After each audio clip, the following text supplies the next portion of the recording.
Hello. Hello. मी कावेरी बोलतेय. काकू, चक्क मला फोन केला, पण ऑफिस आवर्स नंतर मी ऑफिस वर्क करत नाही आणि त्या वर्क बद्दल काही डिस्कसही करत नाही. नाही, मला जरा पर्सनल बोलायचं होतं. हो हो काकू, तुम्हाला पर्सनल बोलायचंय? बोला बोला. आता काय प्रॉब्लेम आलाय तुमच्या आयुष्यात? प्रॉब्लेम काही नाहीये. तुम्ही मला मदत केली ना, त्यासाठी तुम्हाला थँक्यू म्हणायचं होतं. काकू, हेल्प नाही, आय मीन पैसे रिटर्न करणार आहात ना तुम्ही? हो, ते तर मी करणारच आहे. नाही नाही, मी आपलं सांगितलं, नाहीतर आता थँक्स म्हणाल. तुम्हाला वाटेल की पैसे मी मैत्री खात्यात दिले आणि तुम्ही ते पैसे रिटर्न करणारच नाही. व्याज नाही दिलं तरी चालेल, मुद्दल तेवढी रिटर्न करा काकू. तुम्हाला थँक्यू म्हणायला मी एवढा फोन केला, तरी तुम्ही मला काकू काकू काय म्हणताय हो? असे कसे हो तुम्ही? काकू, आता जे आहे ते आहे ना, आणि आपलं ठरलंय की नाही मी तुम्हाला काकूच म्हणायचं म्हणून? असं काही ठरलेलं नाहीये. हे तुमचं तुम्ही ठरवून मोकळे झाले आहात. ठेवा फोन. खडूस. काकू काकू काकू. अगं काय, चल आवर. पोटात कोकिळा ओरडायला लागली माझ्या. चल चल. कावळे असतात ग ते. तेच ते. चला आता, चला. काकी, माझं माझ्या बऱ्याच मित्रांशी बोलणं झालंय. म्हणजे ऑफकोर्स आपली PR टीम आहे, पण जर आपल्याला बाहेरून काही मदत लागली तर माझं खूप चांगलं नेटवर्क आहे, त्यांची हेल्प होऊ शकते आपल्याला. अगं बाई सानिया, किती पटापट कामं करायला सुरू केलंस ग तू.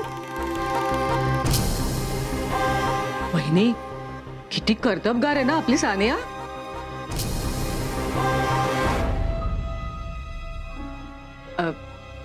राजवर्धन,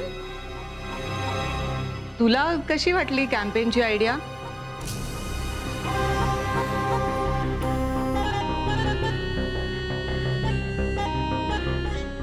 तुमचं सगळं ठरलंच आहे, तर आता मी काय सांगणार?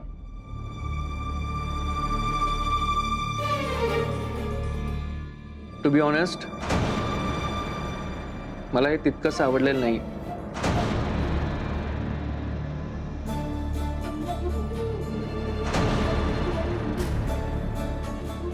डिजिटल काय, प्रिंट काय, दोन्ही कॅम्पेन फार क्लिशे आणि टिपिकल वाटते.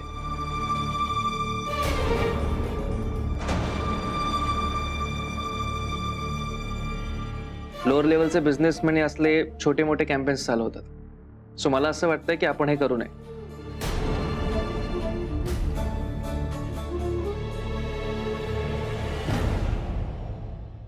तुम्हाला वाटतं तसं नाहीये ते. या आयडिया क्लिशे नाहीयेत. हा, म्हणजे त्या आयडियाज अप्लाय करताना फार वेगळ्या पद्धतीने एक्झिक्यूट होऊ शकतात असा विश्वास आहे माझा. हा, पण तुमचा विश्वास नसेल त्याला मी काहीच नाही करू शकत.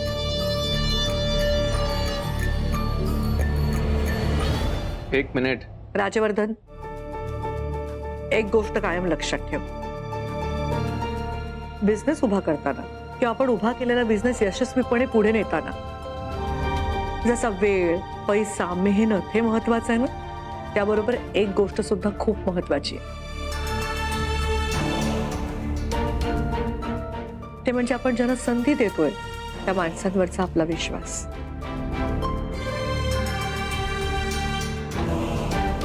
अरे, जे आपल्यासाठी काम करू पाहतायत त्यांच्यावरती जर आपण विश्वास ठेवला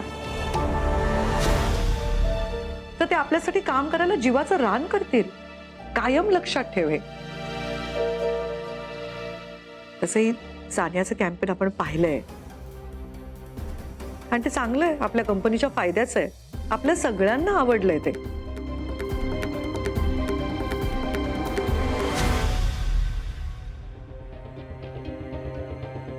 हे बघ सानिया, आमचा विश्वास आहे तुझ्यावर आणि हे जे काही तू म्हणतेस ना बाकीच्यांना काम देण्याविषयी, त्याबद्दल आपण नंतर बोलू. पण आता महत्वाचं म्हणजे तू तू उद्या ऑफिसला ये. मग आपण प्लॅन ऑफ ऍक्शन ठरवूया. हो. हे कॅम्पेन कसं पुढे न्यायचं त्या संदर्भातल्या सगळ्या चर्चा करूया. आणि मला वाटतं आपण बजेट बद्दलही बोलूया तेव्हा. काय Rajvardhan?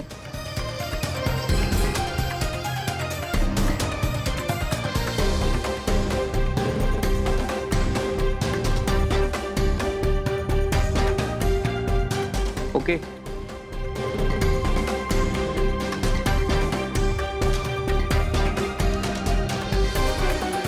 See you tomorrow at the office.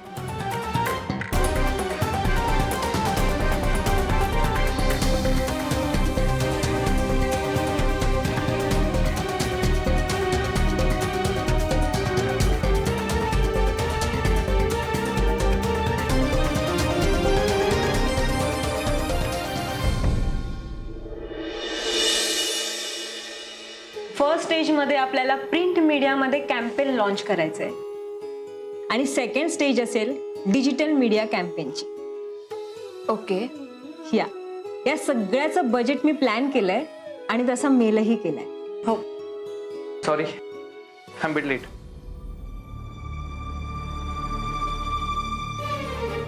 अरे नाही, काही हरकत नाही. Sania, please continue. बजेटचा मेल केलाय तुम्हाला. पाहिले मी ते मेल. बट सॉरी टू से,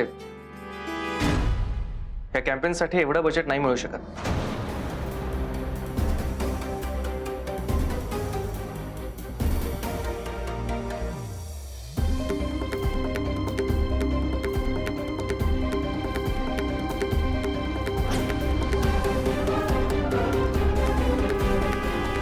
हे बघ राज, हे कॅम्पेन महत्वाचं आहे आपल्यासाठी आणि झाला तर आपल्या कंपनीचा फायदाच होणार आहे. नाही, बेनिफिट नक्कीच मिळेल. पण आत्ता या कॅम्पेनसाठी आपण एवढे पैसे इन्व्हेस्ट करावे असं मला वाटत नाही.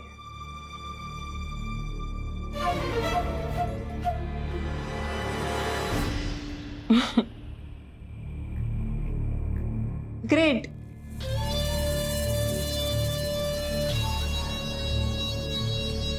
नाही, बरोबरच आहे तुमचं. जर आता आपल्याकडे एवढे पैसे नसतील तर नको करूया आपण. नाही, कसं आहे ना, माहेरच्या चहाकडे जर त्याचं नाव वाचवायला खर्च करण्यासाठी पैसेच नसतील तर कशाला ना हा एवढा सगळा उपद्व्याप करायचा.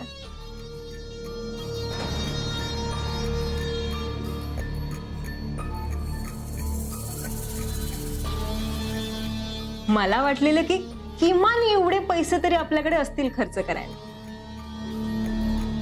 पण नाही. No issue. जेव्हा आपल्याकडे बजेट असेल तेव्हा करूया आपण. येते मी. सानिया काकी, येते मी.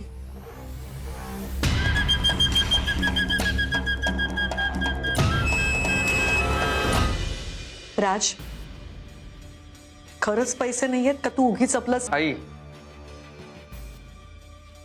जे तुला समजायचं आहे ते समज. या कंपनीची मार्केटिंग टीम मी लीड करतो, कंपनीचा अकाउंट मी लीड करतो. So let me handle it by my way.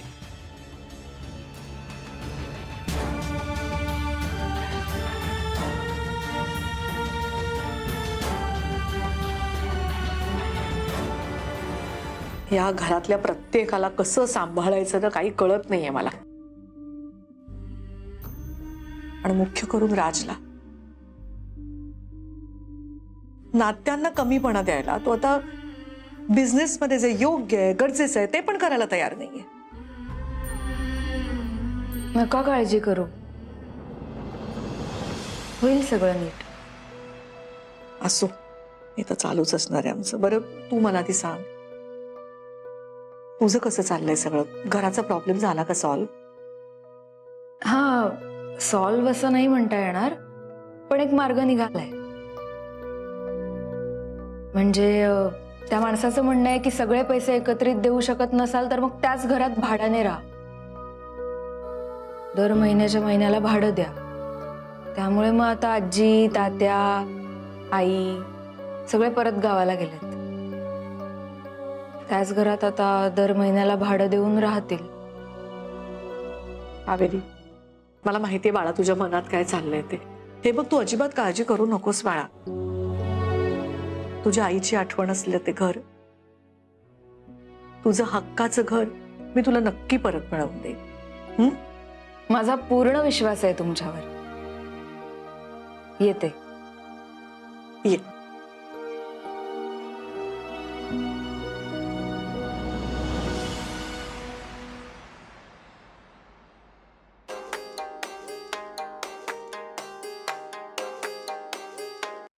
हा, बोल जयराम. हॅलो मॅम, राजवर्धनचं आणि माझं बोलणं झालं काल. हो, मग काय म्हणाला राज? तुम्ही म्हणताय की ती जागा तुम्हाला हवी आहे, पण राजवर्धन म्हणतोय की तिथे रिसॉर्टच बांधायचा आणि लवकरात लवकर घर पाडून काम सुरू करायला सांगितलंय. तो आम्ही 1-2 दिवसात काम सुरू करायचं म्हणतोय. कसं आहे, सीझनच्या आधी रिसॉर्ट ओपन व्हायला हवं ना. बस एवढंच सांगायला फोन केला. सॉरी, ठेवू? हो, ठीक आहे.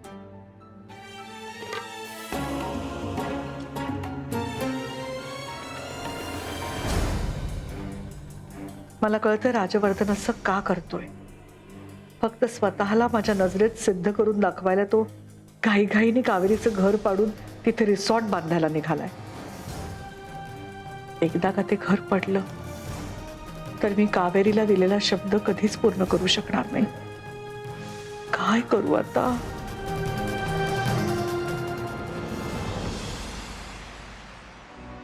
ताई,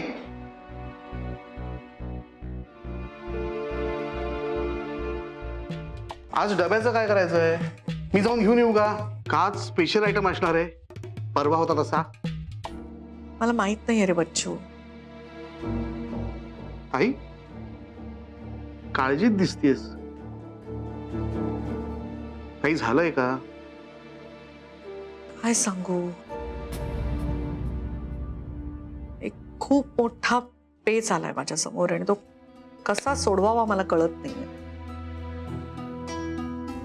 काय झालंय?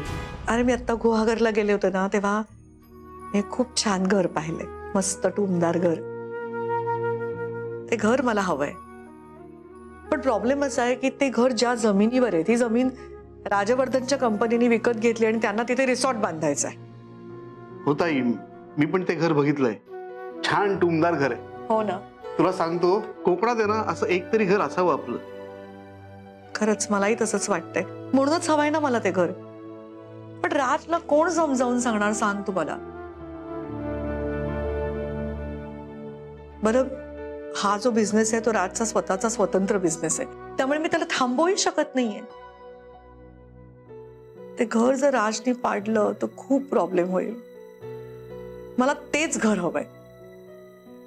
पण राजचं माहिती आहे ना तुला, त्याला प्रत्येक गोष्टीची घाई असते. त्याच्या मनाने एखादी गोष्ट घेतली की त्याला ती तडीच न्यायची असते. मग मागचा पुढचा कसलाही विचार तो करत नाही.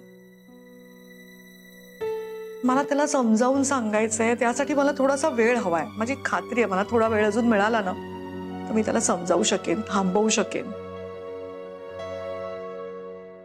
खरंय ताई, आपल्याला वेळ मिळायला हवा.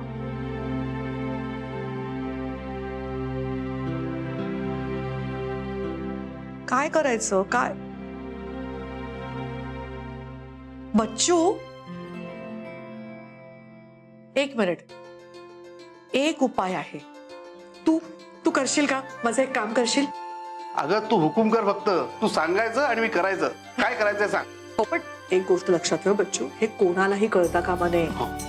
हा, तर हे बघ,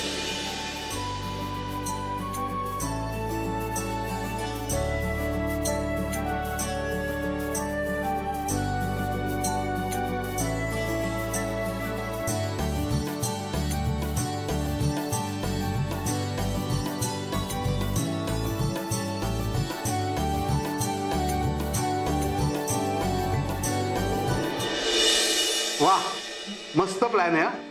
त्यामुळे काय होईल, घर पाडण्याचा कार्यक्रम लांबणीवर जाईल तेच हवंय मला. आणि आपल्याला वेळ मिळेल राजला समजवायला.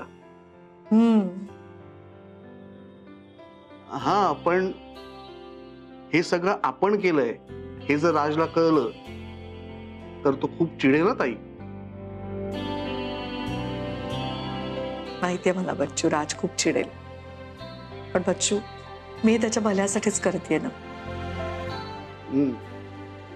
अशी खात्री आहे. एक ना एक दिवस त्याला हे कळेल आणि पटेल सुद्धा. बरोबर आहे ताई, मी लागतोच कामाला. हो. हा.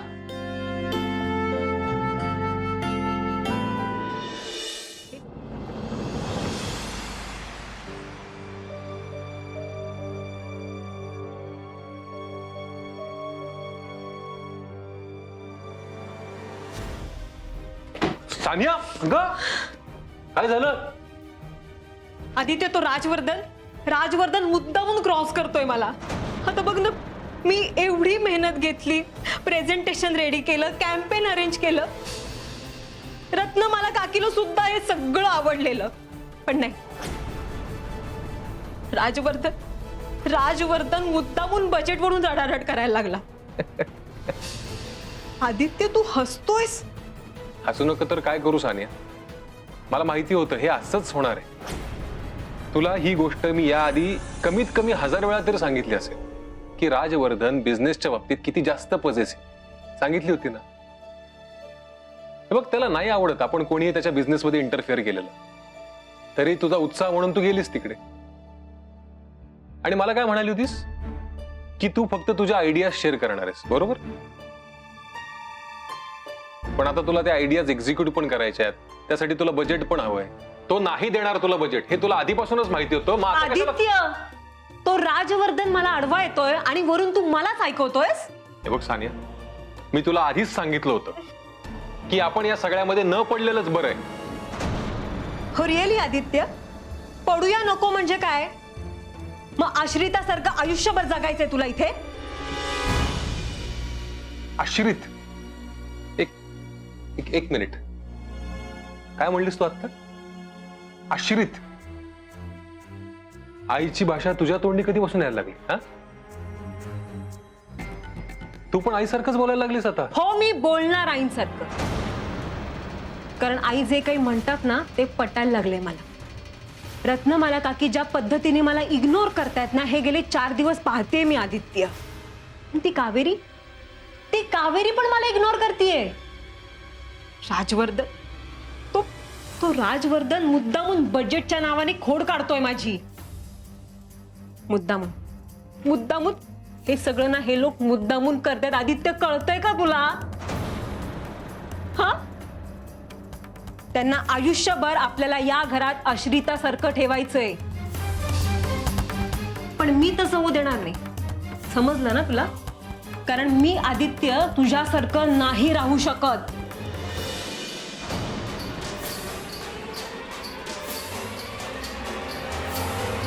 नाही राहू शकत म्हणजे? सानिया, तू लग्नाआधी काय म्हणाली होतीस मला? की आधी तू जिथे असशील तिथे तुझ्यासोबत आनंदाने राहील मी. आणि आता तूच पुन्हा एकदा विचार कर सानिया, आपण काय बोलतोय, आपण काय करतोय याचा एकदा परत नीट विचार कर प्लीज.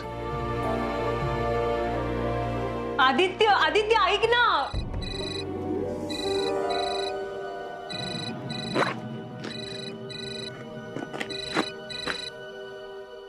काय मम्मा, काय झालं आता तुला? कशाला फोन केलायस? अगं, अशी चिडतेस कशाला? मी फक्त ऑफिसचं काम कसं चाललंय एवढंच विचारायला फोन केला. ए, काय ग, आपल्या कॅम्पेनचं पुढे काय झालं? कसलं कॅम्पेन आणि कसलं काय? तो राजवर्धन आता बजेट द्यायला नको म्हणतोय आणि त्याचा सगळा राग मी आदित्यवर काढला. आता त्याच्याशी भांडले. आता आदित्य पण चिडलाय माझ्यावर. अम्मा, बघ, मला आता हे सगळं नको झालंय. इथेच माणसं हार मानतात आणि मग लाईफ टाईम मोठं आपल्याला काही करताच आलं नाही म्हणून रडत बसतात. हे बघ बच्चा, तू हार मानू नकोस. मी मी मी करते काहीतरी. एक मिनिट मम्मा, तो राजवर्धन बजेट देत नाहीये, ह्याच्यावर तू काय करणार आहेस? हे बघ बच्चा, जेव्हा मानाने काही मिळत नाही ना तेव्हा अपमानाने ते घ्यावं. तू काळजी नको करू. आता राजवर्धनला जे काही सांगायचंय ना ते मीच क्लिअर सांगते. मम्मा